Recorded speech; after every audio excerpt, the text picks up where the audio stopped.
What's going on, guys? It's Char here, back for another video. Now this one is going to be a bit interesting. Yes, again, the car is in park. Let me undo the seatbelt, turn it off. We're not driving anywhere. We're in a parking lot. Shout out to my local game store, the Printed Meeple. We are hosting, or I am hosting, a Fear No Evil celebration event. It's not going to be anything crazy. Primarily, it's an event for us players to just get together and play the new box and get some impressions and the new heroes and whatnot.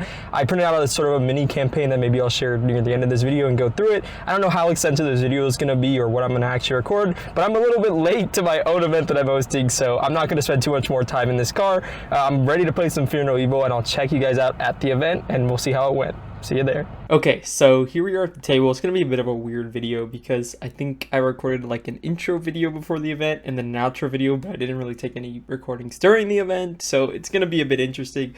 It's going to cut to be me in my room, then back to the end of the event, and then back to my room again. Just, you know, keep that in mind, that it's going to be a bit odd. So yeah, the event went really well. So I didn't know how many people were actually going to show up, and I think I might have said this in the outro, but about 15 people did show up for this Fear No Evil release event, which was a ton of fun. There was a table basically filled with new players, so there was like 2 or 3 people had never played the game before, or had played it so long ago they had to get a refresher on the rules. And then we had like 3 other solid tables that were playing through the little mini campaign scenario that I put together. It was just a ton of fun. I think people really enjoyed the mini campaign. They really enjoyed the chance to get kind of these custom promo cards that I made for both Daredevil and Echo. You guys will see these a bit closer on the after thing when I go more into detail on how the event went for me specifically.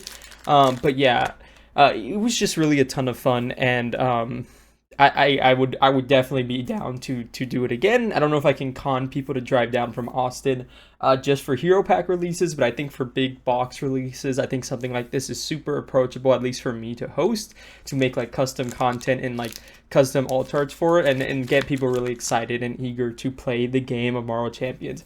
It was a ton of fun just to be able to get out of our normal play groups. You know, I usually meet up with my play group every week, but getting people to come down from Austin and other areas of Texas to meet up and play was a ton of fun.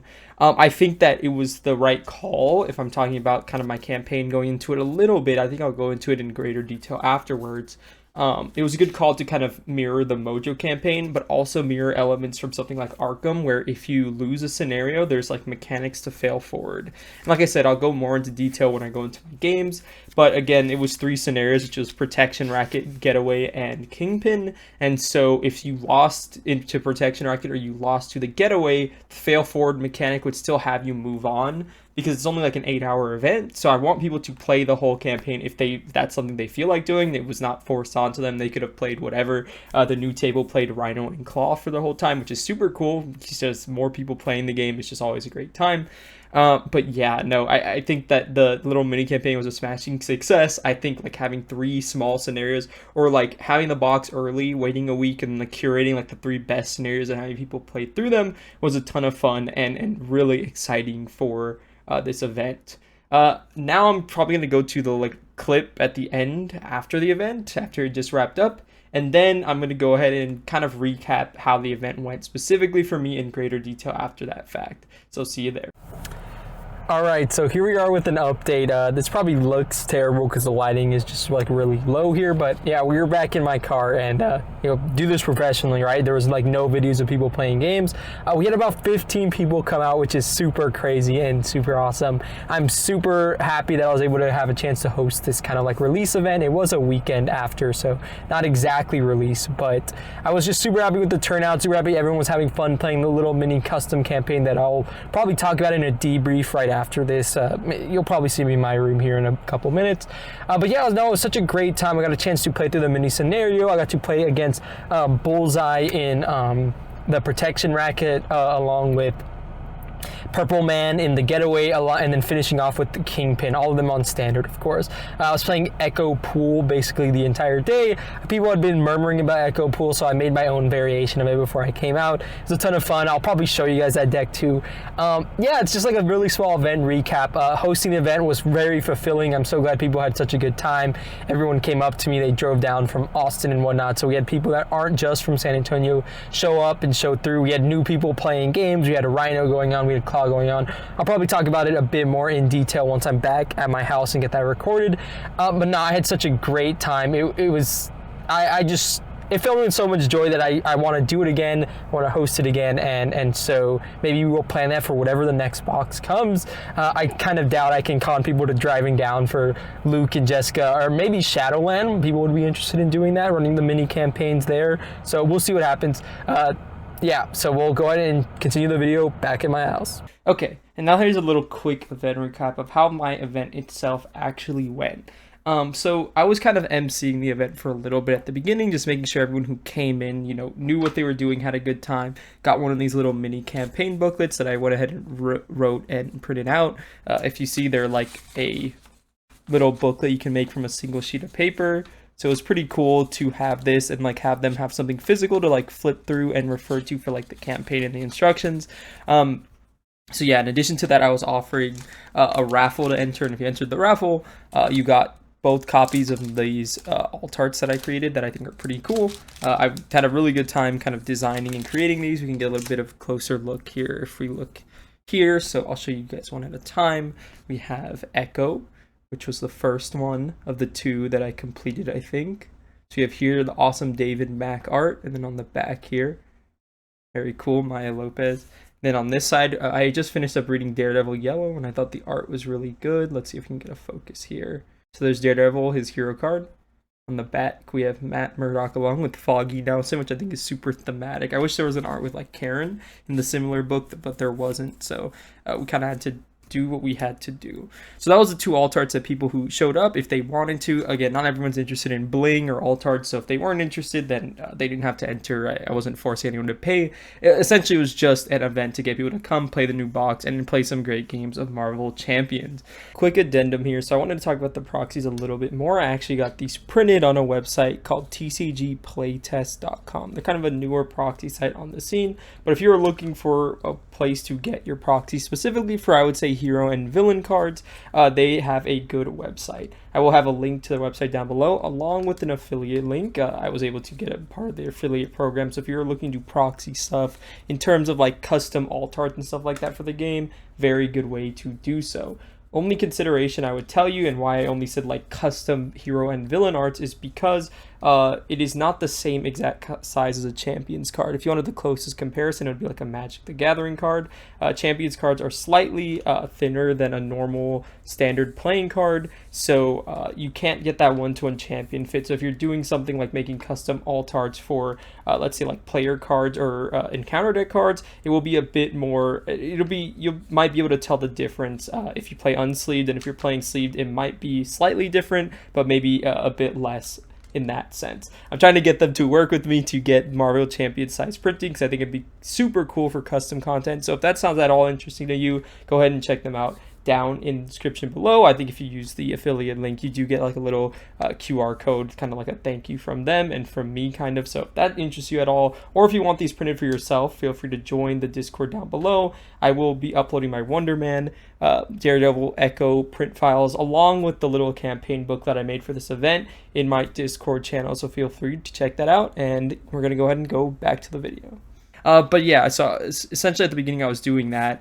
I was watching some people play some games, and then the campaign for me started about maybe an hour in. I played with, I'm blanking on his actual name, but King Barbosa on Discord, along with Dan, one of my local players, and then we sat down and we did the first two scenarios of the campaign, and then later on John showed up, which is another one of my local players, to kind of join us in against Kingpin to make it a full 4-player game, which was super, super nice. Yeah, this is kind of the mini campaign booklet. I'll go through it kind of briefly. So it is 3 scenarios. So we have this scenario 1 protection racket with the villain setup, player setup, victory, and defeat conditions. Defeat conditions are important here because I wanted to fail forward. I didn't want a group to be stuck on protection racket or getaway the entire time and not have a chance to fight Kingpin. So whether you win or lose, you do the victory or defeat conditions and you move on. And then you go here. This is the getaway setup. So for Protection Racket and Getaway, these are the 2 most fun scenarios. I thought in Fear No Evil, maybe my ideas will change over time, but I thought these were two of the most unique and fun ones out of the new box. So I suggested either Hammerhead or Bullseye for Protection Racket because I thought they're a bit on the simpler side. And for Getaway, I thought Typhoid Mary or Purple Man would definitely be a good challenge for that one. And then finally, we have the Kingpin scenario setup, player setup, victory, and defeat conditions. We had a little campaign log on the back, so you can see I was Echo up here. I was playing with Gamora, Nova, and Daredevil. And then we have like kind of the modular sets you can cross off, the ones you use so you don't ever reuse them. And then these are kind of like the fail forward mechanics here. So you only check these off if you failed one of the first two scenarios and you get like positive effects. It's very similar to the Mojo campaign. If you win the scenario, you get to choose a 1 or 2 cost upgrade. 2 cost or less upgrade and put it into play at the start of the next scenario. If you did really well in the scenario, you could do 3 cost or less. So essentially you would start Kingpin with like 2 of your key upgrades in play, which should be very strong. If you lost, conversely, it would be you would check either the City That Never Sleeps and Prep Time. The City That Never Sleeps, instead of an upgrade, you choose an ally, I think with the cost of 3 or less, and put it into play. And then the other one was you could draw 3 cards after resolving your mulligan. So whether you win or lost, you got a buff against Kingpin at the end, which I thought was pretty important to having people have a good time. Because like I don't want the fail forward mechanics to punish you even more. You already lost the scenario, so there's no reason for that to happen. I thought this was super concise. I got really good feedback from the people who played through it, which was like 2 to 3 other tables. It was a really good time, and people seem to really enjoy it. So I think I will do it again for whatever the next box, or maybe the Shadowlands scenario pack. We just do the campaign in there if it's not too long. Then I want to talk about kind of the deck I played to go through the event with. So I ended up playing Echo. Echo is just kind of the hero of the 2 I was more excited for initially, and I haven't played a lot of Daredevil. I've sat next to a lot of Daredevils, so I will get to him eventually, but Echo I thought would be the most fun, kind of the most versatile, and I really like this altar I made, which kind of definitely added to that fact. I was doing the new team up rule because I knew there would probably be Daredevil at the table, or I wasn't doing the new team up rule until game 4 when John sat down and he was playing Daredevil, so then I just took the Daredevil out of the deck and technically replaced it with the team up card. But yeah, essentially this is a pool deck. People were talking about Echo and pool. I don't really know what the hooks were. Like I saw people talking about it a lot, so I tried to like just intuit what people were doing with her, and it was kind of pretty easy to intuit. It's just a pool deck. Like you're playing the triples. She has a lot of like 3 cost upgrades, and also hit and run is a 3 cost, so like the pool triples are really good. You know, there's just like normal pool stuff. Mulligan, I assumed, was kind of the linchpin of it because the pool triples pay for him really cleanly, but also they trigger her katana for free. So if you have a dead hand, you can like mulligan, trigger your katana for 3, and then get a fresh new hand to do whatever you want. So mulligan definitely pulled its weight a lot here. The team up card obviously pulled its weight once I found the Daredevil ally. Just being able to recur and play this over and over is very strong, especially in a 3-player game. As you get to 4, the numbers are less good, but still a flexible 6 wherever you need it is very strong for 2 costs. Laser Swords never got played, but it was in there in case we ever needed it. Plot Convenience actually did end up getting played one time. It was tucking like mulligans for me, which is pretty cool. Stick-to-itiveness is just a really strong card. Just being able to get an extra ready on a character that doesn't have one, you really feel it. And I assume people were playing this because it's funny. To bomb max 1 per deck, you deal 10 to the villain and then 1 damage to each enemy and hero for each kind of negative icon on the board. Yes, this did play, especially in the getaway. This did really well. I did like 11 damage and then 11 damage again. You know, with the pool triples, she kind of has like enough money to like pay for it the first time. And even if you're not playing it twice in a turn, later on you just have like 10 damage for 4 cost, which is not bad at all. We have Deadpool Alex, of course. You can't really play pool without it. We have 2 copies of First Aid in here. This actually performed really well. I think having a low cost event on Echo to kind of just like trigger her stuff, like whether it's her muscle memory to pop it back to hand, or it's just a little bit of pinch healing for Daredevil. I actually used First Aid on one of the other heroes at the table when we needed them to stay up. This really overperformed. It felt really good in the deck. Again, I didn't look anything up. I was just like, well, I've played pool so many times. It's like, okay, I want the triples. I want like 3 cost cards. So we threw in Mockingbird. There's a lot of vulnerable in this because I played through this campaign before the event. There's a lot of guys who have vulnerable. Stuns are also pretty important against some of these villains specifically. Like Electro, they can be really strong against. Bullseye, they can be really strong against. Just because their activations are so nasty. So having a stun is actually pretty impactful. We have healing factor just so I can like stay up and like not generate threat. We have Bob in here just in case we want him to get in there, get some value, and then get out with the chump block. And then we'll get another 3-cost ally because we're playing the pool triples, so we might as well maximize the cards we can drop. And also, pool's a really good fit because the Daredevil ally is a 3-cost, so a pool triple just takes care of him as well. The deck really did well. I mean, I'll talk about like kind of my experiences with a game by game on the side here, but these are kind of the scenarios we ended up going through the first time. I actually didn't have to run the villain, which is kind of a a break for me. I run the villain every game I play, so it was really nice to not have to host the event and host the villain. So shout outs to King Barbosa for hosting the villain again. So we'll move this here and we'll talk about kind of the experiences. So Battle of Bodega, the reason why I chose this scenario, I thought it was a ton of fun, and we'll probably have like the what's it called, the pictures of kind of like the final game states or whatever for each of the games. I actually don't think I got a picture of Bullseye, the Bullseye game we played, but that one was pretty scary. Bullseye, even on standard, all the games were played on standard. I wanted the event to be very welcoming. If I was playing my local play group, maybe we would have done expert, but man, Bullseye is nasty. He has a lot of high boost icons, and even on standard, you know, that one attack is like really deceiving, but he will blow you up. The fact that his Force Interrupt gives an extra boost icon to every single one of his encounter cards means you do have to care about his activations here. Now, you probably can flip down pretty easily against him, but the problem is even his schemes can be really threatening when you put it in a battle on the Bodega, which is why I thought it was a good combo. The other one was Hammerhead, which is I think a bit less good, but I'm glad we settled on Bullseye because everyone has their own individual main schemes, meaning that if he schemes against you for like a 3 and then he hits an advance and you didn't have your main at 0, there's a real chance that Bullseye could scheme out against you and you would get like the fail forward condition. I just think it's super cool. I like that each different main scheme kind of changes how you play. There's one that's like super bad for Daredevil. We didn't have Daredevil in the first match. Oh yeah, it's the upgrade one. It's like the cost of the first upgrade you put in play Patreon is reduced by 1, but every time an upgrade enters this play area, you place a threat here. Actually, I may have been playing this wrong when I was playing it. I just realized that if it's attached to the main scheme or the villain, they're not actually entering your play area. But regardless, it can be like kind of dicey if you're playing a ton of upgrades on the board. I think in general that game kind of went off without a hitch. We were getting our bearings a little bit. There was no like expert campaign rules, so even if we were like kind of low by the end of it, we were able to flip Bullseye. When he got his adamantium lace spine, I don't think we ever flipped the spine once.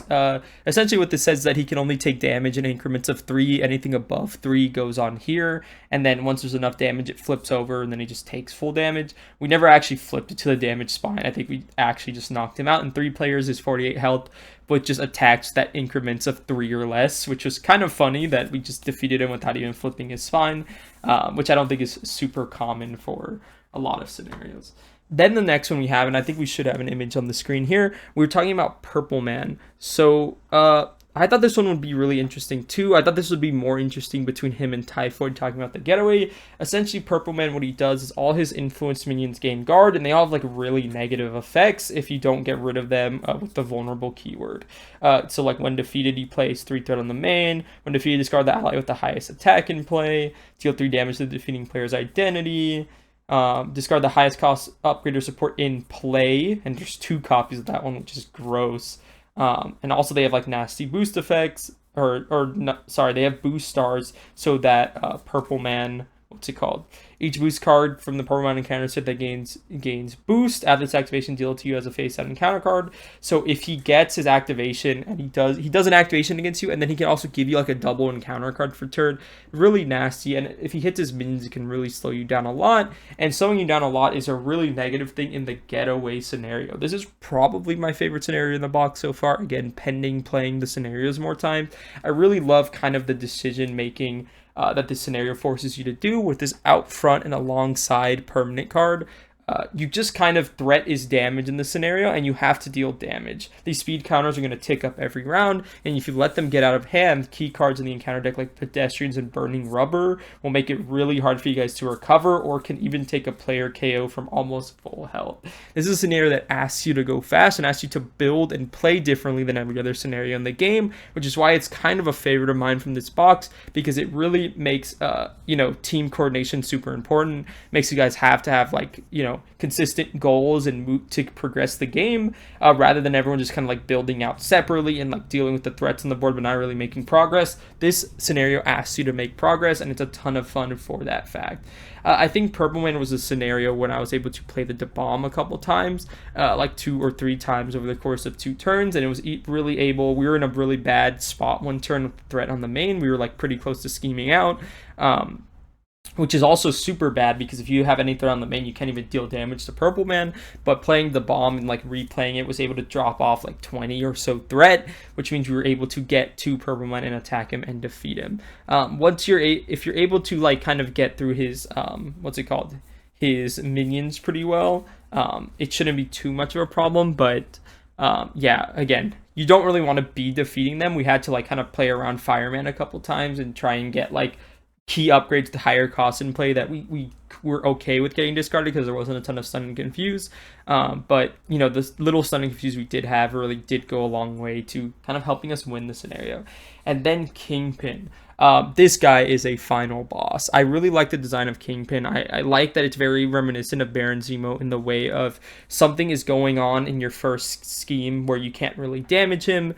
You have to like deal with all the minions on the board, and he's just throwing a ton of threat on the main because of course you can't touch the Kingpin, right? He's scheming and all his underlings are doing work for him. But finally, once you get the public support on your side and you really show Kingpin for who he is, he flips to the end game scenario, which I love how much the threat threshold drops. Okay, you have a little bit of breathing room, 11 per player, 7 per player is not a lot at all. So it really asks you to have a plan for Kingpin, and when you flip him, you need to be ready for a huge fight, because again, if you're not engaged with a minion, he's gonna have like a Claw type or Baron Zemo type effect where he gets an additional boost card for his activations. I really liked how they're designing these kind of end of box villains where they are very powerful on the flip, and they're also very powerful on their stage 3. So the general kind of like idea is that, you want to like get a villain to like 1 HP and then flip him to stage 3 and then burst him down in 1 turn. This is another scenario that finds a way to get around that fact because he doesn't actually advance until the end of the player phase. What is it? Cannot be dealt. I think it's at the back of this card. When the villain phase begins, if there's at least 2 per player support counters here, flip this and then advance Kingpin. So yes, you can't actually like metagame it and try and knock him out in 1 round. You do have to deal with a really nasty villain round, and when he goes to the second main scheme, all of the Nemesis minions come back out again, so you're getting beat down on by like 2 separate guys or schemed on by 2 separate guys. It's really fun, really thematic. This one was really close. I really liked how even on standard how much we had to really work together and get our lines well, but once we were able to do that with the help of Nova, I think dive bombing the board, if we didn't have a really big minion slayer like that, I think we would have been fried in this scenario. So luckily we did have one of those. But yes, once you're able to clear all the minions that he throws at us, because there's so many minions in the encounter deck and your Nemesis minion and stuff like that, and like the modular sets he chooses, but once you're able to get through those and actually hit Kingpin, this is another scenario that felt very much like Getaway, where it wasn't the speed counters that was forcing us to progress the game, it was Kingpin is going to like knock us out with his double boost cards on a 2/2 stat line, that we need to make real progress and progress the villain, and we were able to do that, which is super cool. I think we left him with like a couple HP remaining, and then we just needed like one of us to live the villain phase in order to knock him out in the next round, which luckily we were able to do. It was just really fun, really thematic, and I loved going through like Bullseye, Purple Man into Kingpin. It was just like the three scenario mini campaign was a really good amount of time, and it was a really good amount of scenarios, and everyone was able to manage to complete it, whether they won or lost the first 2, and I got really good feedback on it, which I'll take into account if I decide to ever do this kind of event hosting thing again. Afterwards, I ended up playing 2 more scenarios. Maybe I'll show them up here. We fought against, I think, Typhoid Mary, and I don't actually have her near me, but we fought against Typhoid Mary with the Getaway, I think, or one other scenario. I'm not sure. It might have been Art Heist. I think we just barely lost to her. I think she ended up scheming out against her when she would have been like a turn or 2 away, and that just kind of happens. We didn't have enough thwarting at our table to actually thwart super effectively against her, and she got like a lot of like extra scheme activations. So that was fun. You don't lose to villains super often. I always say that, and it's fun. I feel like you learn more like from the losses than you do the wins. So it's like, okay, we definitely needed more thwarting in that scenario. So like even losing her on standard, ton of fun. And then finally, I think I ended up with my friend Jacob. We ended up playing like a 2-player game at the end. I'm not sure if I took a pick of that one, but I think it was Hammerhead versus, I think it was Expert Hammerhead. No, Standard Hammerhead versus the Getaway. It might have been.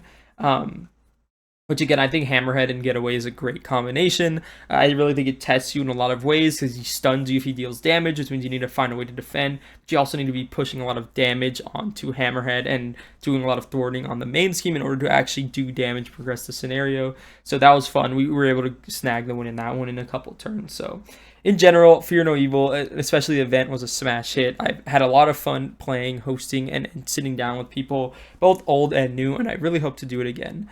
What did you guys been thinking about Fear No Evil so far? Did an event like this sound fun? Maybe you make your way out.